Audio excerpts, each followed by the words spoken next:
The day Marcus Reed lost his job began like every other, before sunrise, with grease already under his fingernails and a quiet promise to himself that no matter how tired he was, he would not let his son see him give up. The auto shop was still cool from the night air, fluorescent lights flickering awake as Marcus rolled up the bay door. He had slept only 4 hours after finishing a late tow, but he moved with the steady patience of a man who had learned that responsibility doesn't pause for exhaustion. His phone buzzed with a message from the school reminding parents about career day, and Marcus smiled despite himself. He had promised Eli he would come, even if he showed up smelling like motor oil. He believed there was dignity in honest work, and he wanted his son to see that. Marcus had been a mechanic at Northline Automotive for 7 years, longer than most people lasted under the current CEO, Grant Holloway. Grant was known for running the company with numbers instead of names. To him, employees were line items on a spreadsheet, replaceable parts in a machine designed to produce profit. Marcus knew this, but he also knew something else. Customers trusted him. They waited for his bay. They asked for him by name. He never oversold repairs. If someone couldn't afford the full fix, he found a safe workaround and explained it clearly. He had stayed late countless times without clocking overtime, fixing cars for single mothers, veterans, and anyone who looked like they needed a break. He didn't do it for praise. He did it because kindness, once given, had a way of circling back. Grant Holloway arrived at the shop unannounced just before noon, flanked by 2 managers who suddenly became very interested in clipboards. Marcus was under the hood of a delivery van, explaining to the driver how to keep it running until payday, when he heard his name called sharply. He wiped his hands on a rag and walked out, already sensing what was coming. Grant didn't bother with small talk. He cited declining efficiency metrics, mentioned budget cuts, and said the words that landed like a door slamming shut: "We're letting you go, effective immediately." Marcus tried to explain that his numbers were strong, that customer satisfaction in his bay was the highest in the shop, but Grant cut him off. "This isn't personal," he said, eyes already moving past Marcus as if he were no longer there. The shop went quiet. Tools paused mid-air. Someone muttered, "That's not right." Marcus felt heat rise in his chest, not anger exactly, but something heavier. He thought of rent due in 2 weeks, of Eli's soccer cleats that were falling apart, of the promise he'd made about career day. He nodded once, because pride had taught him not to beg, and turned to clean out his locker. As he walked, he felt dozens of eyes on him, some sympathetic, some afraid that they might be next. He kept his shoulders straight. If this was the moment his son remembered someday, he wanted it to be one of dignity. Outside, the sun was bright and unforgiving. Marcus set his small box of belongings on the hood of his old pickup and took a breath. He called his sister to ask if she could pick up Eli from school if he was late. He didn't explain why. He didn't trust his voice. As he ended the call, a low thumping sound reached his ears, faint at first, then growing. It wasn't traffic. It wasn't construction. It was rhythmic, powerful, unmistakable. Heads turned across the parking lot. Grant Holloway stepped out of the office, annoyed, shading his eyes. The sound grew louder until the air itself seemed to vibrate. A Navy helicopter descended toward the open lot across the street, its rotors slicing the sky. People stopped on the sidewalk. Cars pulled over. The helicopter hovered, then settled, wind whipping dust and paper into the air. Marcus stared, confused, his heart suddenly racing. This wasn't for him. It couldn't be. He had no reason to be noticed by the Navy. He was just a mechanic, a single dad trying to keep things together. A Navy officer stepped out, crisp and composed, scanning the crowd. He raised a hand to a communications headset and spoke clearly, his voice carrying even over the fading rotors. "We're looking for Marcus Reed." The name cut through the air like a bell. Marcus felt the world tilt. He hadn't heard that name spoken that way in years, not since another life he rarely talked about, one he had folded carefully away for the sake of his son. Grant laughed nervously, assuming it was a mistake. "That's impossible," he said to no one in particular. "We don't have any." His words died as the officer's gaze locked onto Marcus.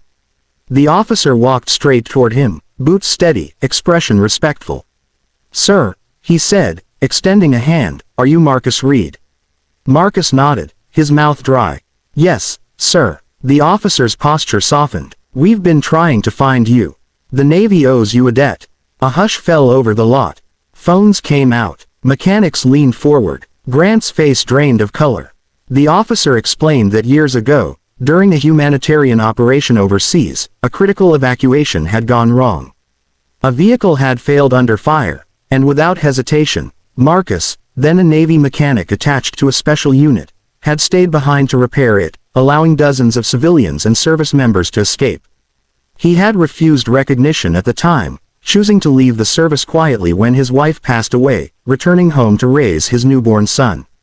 His actions had saved lives, but paperwork had been lost, names misfiled. Only recently had a full review uncovered the truth.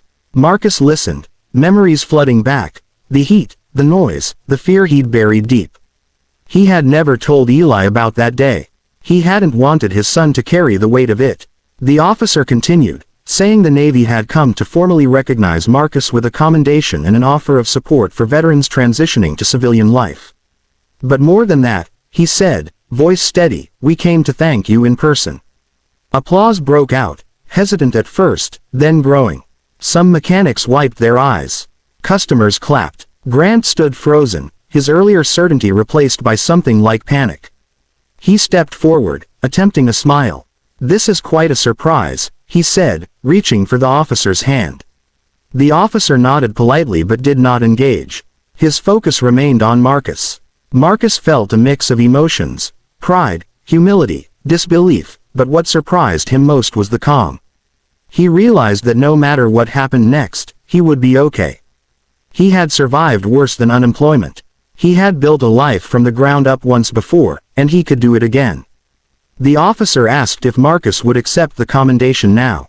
Marcus hesitated, then glanced at the shop, at Grant, at the coworkers who had stood by him quietly all these years. "I will," he said, "but I want to say something first." He turned to the crowd. "I appreciate this," he said simply, nodding toward the helicopter. "But I want you all to know that the work we do here matters too. Fixing a car for someone who needs it to get to work, staying late so a family can get home safe, that's service. You don't need a uniform for that." He paused, then added, "And kindness doesn't show up on spreadsheets, but it keeps the world running." The officer presented the commendation, saluting Marcus with genuine respect. Cameras flashed. The moment felt unreal, like a scene from someone else's life. Grant cleared his throat. "Marcus," he said, forcing confidence, "perhaps we should discuss your position.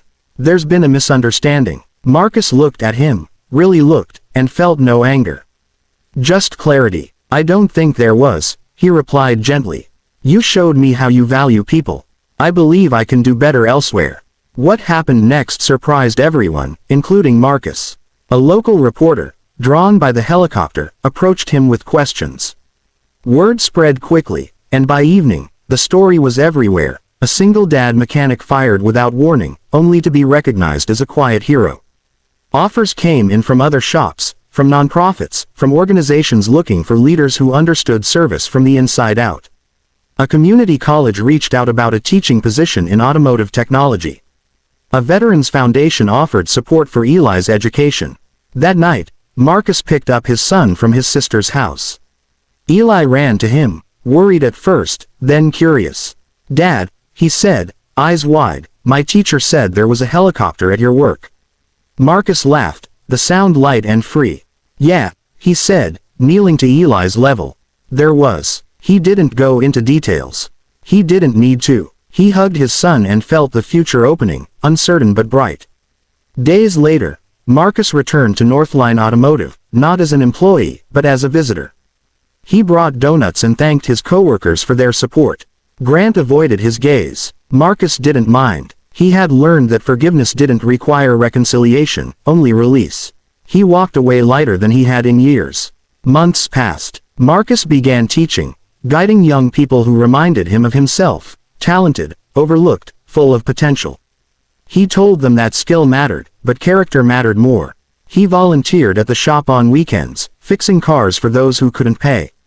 Eli watched him, absorbing lessons no classroom could teach. The story didn't end with a single helicopter or a public apology. It continued quietly, in moments of generosity and resilience. It lived in the way Marcus showed up every day, choosing kindness even when the world had been unkind to him.